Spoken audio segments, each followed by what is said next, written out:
So you remember that Kris, the CEO of Crypto.com, shared about this, I think, couple of days back, 5 days back, right? December 7th, saying that there's more FUD targeting Crypto.com is coming, and this time is about business failure he had very early in his career. I think I shared this earlier before. Kris said that he has nothing to hide and very proud of his better scars. So here's the unfiltered story. So before I go to this thread, 5 days later, after December 7th, or 4 days later, this came out by CNBC. Let me see. Oh, so 7th, he mentioned, and 9th, this was shared. 2 days after his tweet. So probably CNBC let him know that this is going to come out soon, so that he to prepare, right? So CNBC has quite a scathing, or like a very shade-throwing article that came out on Kris Mazalek, right? So Crypto.com CEO has a history of red flags, including bankruptcy and quick exit. So the key points is here. Before founding Crypto.com, Kris Mazalek was involved in multiple ventures that collapsed, including one where suppliers claimed they were unable to access their earnings. Over a decade ago, Mazalek and his business partner were paid millions of dollars by the manufacturing company months before it went bankrupt. In a tweet thread published ahead of the story, Mazalek wrote, "Startups are hard, and you'll fail over and over again," right? And then they choose one of his more unglamorous faces. It looks like he's like, it's like a half constipated shit face. But as far as I know, the way Mazalek Kris has been carrying himself in Crypto.com, Ask Me Anythings and Twitter, he's really, really quite steady, quite cool, quite boring banker, as I call it. So I think it's purposely chosen that this photo that's unflattering for him was purposely chosen to throw shade on him. So Kris Mazalek want to let people know that Crypto.com is safe in good hands. His TV appearances and tweets made that very clear. It's understandable. Crypto market has been in free fall much of the year, with high profile names going to bankruptcy. We're talking about the SBF, Sam Bankman-Fried, right? Failed last month after founder Sam Bankman-Fried said the crypto exchange assets were fine. And then because of that, it was an obvious lie, and the truth evaporated. So Mazalek, who operated out of Asia for over a decade, that's 10 years, right? He assured that their funds belong to them and readily available. Not like to FTX, which used clients' money for all sorts of risky and fraudulent activities, according to court filings and legal experts. Although Bankman-Fried denied knowing any fraud, regardless, right, FTX clients are out billions of dollars with bankruptcy proceedings underway. Crypto.com, one of the world's largest cryptocurrency exchanges, may well be in fine health. After FTX collapsed, the company published its unaudited partial proof of reserves, in which I shared an earlier video that they already published an audited proof of reserves, audited by Mazar company. Okay, the release revealed that nearly 20% of customer funds were in a meme token called Shiba Inu.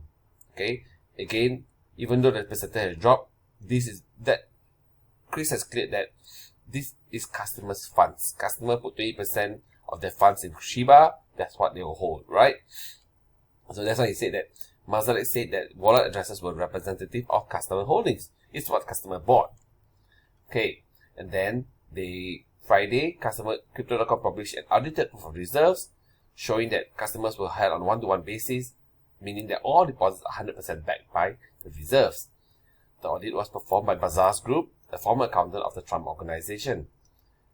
So while no evidence has emerged of wrongdoing at Crypto.com, Mazalek's business history is being targeted here. It's replete with red flags.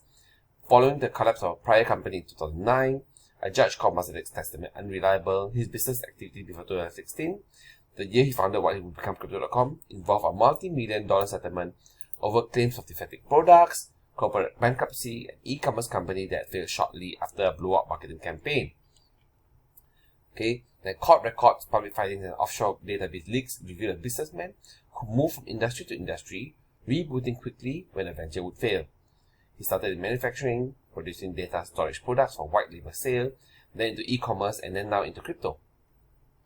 CNBC reached out to Crypto.com with information on Mazalek's past and asked for an interview. The company said no, not available for interview, and sent a statement that there was no wrongdoing under Kris' leadership at his prior ventures.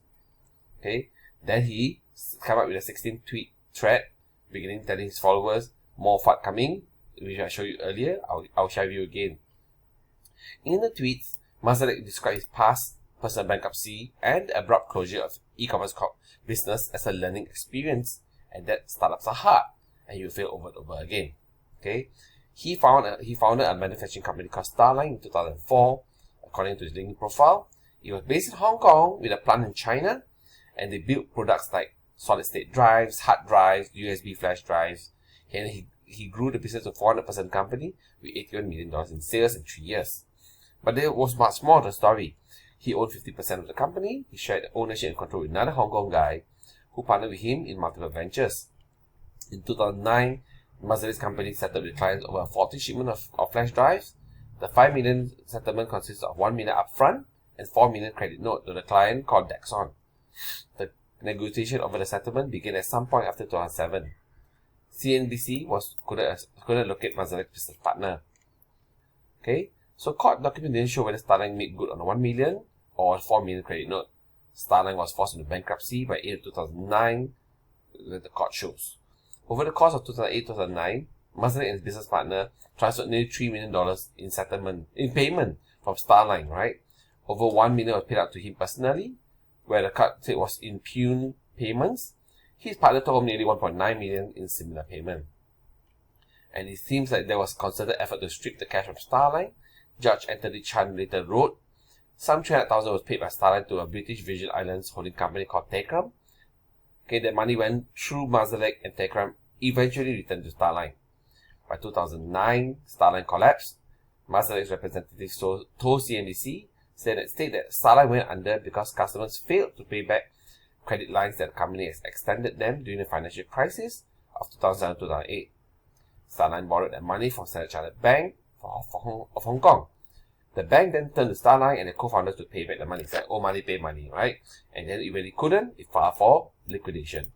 Starline owed $2.2 million to Standard Chartered Bank then. And Kris said that because he personally guaranteed the loans for the bank to Starline, as a result, when the bank forced Starline to liquidation, he and his business partner were forced into bankruptcy as well. The court found that $300,000 transfer to Tekram was in truth a payment to Mazalek. Mazalek said the money in Tekram was payment of a debt Starline owed to Tekram. The judge said, nah, that's too incredible. There's no explanation why the repayment had to be channeled through him or why the money was returned later. And what happened was that the bankruptcy didn't spoil the tie between him and his partner, you know. When Starline was shutting down, they picked up an offshore company called Middle Kingdom Capital. Middle Kingdom was established in Cayman Island. It's notorious for tax shelters. The connection between Middle Kingdom and Mazalek and his partner, who again hold half of the film each, was exposed in the 2017 Paradise Papers leak. The Paradise Papers, together with Panama Papers, contain documents about web of offshore holdings in tax havens. They were published by International Consortium of Investigative Journalists. So Middle Kingdom was owned by Buy Together, which in turn owned Be Crazy, an e-commerce venture that Mazalek had pursued. It was similar to Groupon. Retailers could use Be Crazy to sell their products at big discounts. Be Crazy would process the payments and take a commission on the goods sold and distribute the funds to retailers. So sellers and buyers flocked to the site, drawn by the big discounts. From spa pass to USB power banks, Buy Together drew attention from a big company called iBuy, which was on the verge of IPO, and pursued an acquisition of Be Crazy as part of his plan to build out an Asian e-commerce empire, right? So, court filings and Australian disclosures show that to seal a deal, Mazalek and his company and partner had to remain employed by iBuy for 3 years and clear the individual bankruptcy in Hong Kong court. The partner's uncle came forward in front of the court to help his nephew, and Mazalek cleared the names and debts filing show. While the judge called the uncle's involvement suspicious, he allowed him to repay the debt. As a result, both Mazalek and his partner's bankruptcy were annulled, right? A few months later, October 2013, Be Crazy was purchased by iBuy for $21 million in cash and stock, according to S&P Capital IQ. A month and a half after buying Be Crazy, iBuy went public. Mazalek was required to remain until 2016. The company struggled after its IPO as the competition picked up from bigger players, Alibaba. Yeah, during that time Alibaba came up, Lazada came up, few players came up. Mazalek was eventually promoted to CEO of iBuy. Oh, of the buying company. Wow. In 2014, according to filings with Australian regulators, and he renamed iBuy as EnsoGo in effort to retool the company. EnsoGo continued to suffer, running out of loss of in 2015 to over 50 million loss. Following year, EnsoGo had to lay off half the staff. June 2016, EnsoGo closed down operations. The same day, Mazalek resigned. After the sudden shuttering of EnsoGo, sellers on the site told South China Morning Press that they never received payments for items they stole as part of the sale, and then many sellers had sold their goods but didn't receive any money from the platform. Their money also disappeared together with the online platform. Okay, one seller told Hong Kong's The Standard that she lost more than 25 grand in the process, and she said that it seems as though they want to make one more big sale from us before they close down. Mazalek's representative acknowledged to CNBC that the shutdown angered many customers and consumers, as with one of the many reasons that Kris opposed the decision. Then that's when he started crypto, and he quickly moved to the next thing. The next month he resigned. The same month he resigned from EnsoGo, Forex Limited was incorporated, making his entry into crypto market. His first foray into crypto was with Monaco, an early exchange, with a leadership team comprised entirely of former EnsoGo employees. Monaco told prospective investors they could expect 3 million customers and $169 million in revenue within 5 years. Monaco then rebranded and renamed itself as Crypto.com in 2018. I was part of the Monaco time when I bought into Monaco, and then it got rebranded into crypto when there was a transition, but that's a side story, right? So by 2021, the company smashed its own goals, crossing over 10 million users. Revenue for the year, just that year itself, top 1.2 billion. That means to make about $1 million, 100 million a month. According to the Financial Times, of course, that's when crypto was high, with Bitcoin it's climbing from 7,300 to a peak of 68,000, right? 2021. They inked a deal with LeBron James for a Super Bowl ad a commercial with Matt Damon. I know the commercial, the Brave, right? I call it, and spent a reported $700 million to put its name on the arena that's home to the Los Angeles Lakers. It also sponsoring World Cup right now in Qatar, right? The market's plunged right now, 2022. There's a bear market. It's been painful for all major players. FTX crash, bear market, Luna crash, Celsius crash. It's been crazy, right? Even Coinbase stock is down 84%. Sorry, I'm thinking of buying Coinbase stock. And the company laid off 18% of its staff. Kraken cut 30% of its staff. So Crypto.com laid off hundreds of employees recently. Okay. After that, then then there was some question when I shared with you earlier that they actually sent 400 million worth of cryptocurrency to their account in Gate.io. Okay. And because they found out that the mistake later, and the funds were fully recovered. Okay. So then he went on air on November 15th after the FTX failure to reassure customers and public the company has money, it doesn't use leverage, and that withdrawal demands have normalized after spiking. Okay, still, the market cap for Kronos, Crypto.com's native token, has shrunk from 3 billion to about 1.6 billion today. So that's about 50% shrinking, right? Reflecting a loss of confidence among key growth investors. Actually, this is rubbish. The market has shrunk as a whole, went from 3 trillion to less than 1 trillion, right? Come on. During the crypto mania this time, Kronos was worth over 22 billion. Kronos has stabilized of late, hovering around 6.3, 6.4 cents, And then Mazalek's narrative is that he learned from the past, and the early failures made him who he is today. He's asking customers to believe him. He said that he's proud of his scar tissue and the way he persevered. Failure taught him humility, not to overextend, and how to plan for the worst. Right? It's quite a nasty article by CNBC, or at least an article throwing shade, right? Now let's go to Kris's Twitter, right? I shared before. More FUD targeting Crypto.com is coming. This time, about a business failure he had very early in his career. He has nothing to hide, so he's proud of his better scars, and here's the unfiltered story. So, it's important to note that his early failures made him who he is today, an effective operator who knows how to both grow a business and manage risk. About 20 years ago, in 2004, he co-founded a consumer electronics business called Starline, manufactured in China and exported globally. By 2007, that's 3 years later, it was a medium-sized business with 81 million revenue and about 400 employees. Then the 2008 financial crisis hit.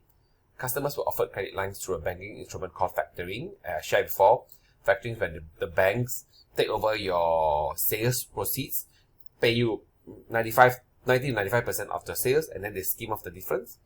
But the thing is that when the customers didn't pay, the bank went after the business, right? Which is kind of odd, funny, because that's the result that the bank take. So the company was forced a liquidation in 2009, owing USD 2.5 million to the bank. As one of the co-founders, he personally guaranteed the debt, so they went after him. Turning 30 and being bankrupt was quite pretty painful, right? And taught him lessons that he carried today. He don't believe in borrowing money or using financial leverage to drive growth. Do not engage in business models where the more you sell, the less cash you have. And always be prepared for a financial crisis. It will affect you. Sometimes it's very hard to predict. Armed with this and determined to pay back the debts, he went out to start a new business in e-commerce. He became a winner and was able to repay the bank in 2012. That took about 4 years. Based on a full repayment of creditors with interest, he was able to secure a court-issued annulment of the original 2009 petition against me. Basically, it restored the status quo and cleared his name. It took a few years, but it was the right thing to do. We ended up selling the business Be Crazy for USD 21 million in December 2013. To aspiring entrepreneurs, I have to say, startups are hard. You'll fail over and over again. Learn from your mistakes and do not repeat them. Never compromise on your values, even when things get tough. Act ethically, do the right thing, and people will support you. He's proud of his scar tissue and the way he persevered in the face of adversity. Failure taught him humility, how not to overextend, and how to plan for the worst. Above all, it taught him never to give up, because only those with the tenacity to keep going will make it. Try, fail, learn, try again until you succeed. Behind every success, there are hundreds of failures and lessons learned. His story is no different. As you learn and get better at building, chances are you will find a mission that is so important that it will resonate with great people. With good timing, a lot of hard work and some luck, this will be your chance to build something truly remarkable. It may take a while and a few tries, talking 20 years, do not give up. In the end, when you look back at your journey, you will know it was all worth it. Startups are hard, but there's no better way to live. I'm going to end it off on that tone because it's been 17-18 minutes right now. And I agree that, doing the right thing is important. Don't overextend to make money. And entrepreneurship is a way of life. There's no better way to live. I feel the same thing as well. And I hope that you can pick up some learning lessons from here, from what Kris has gone through, what CNBC has shared. Again, cryptocurrency is very speculative, very risky, big volatility. So if you are going to go in crypto, remember, don't put in too much. Put in what you are willing to lose. And whatever goes inside there, into crypto, please put into a cold storage or not cold storage, that's the word, or hardware wallet, right? So that's all I have for you today. Take care. Bye.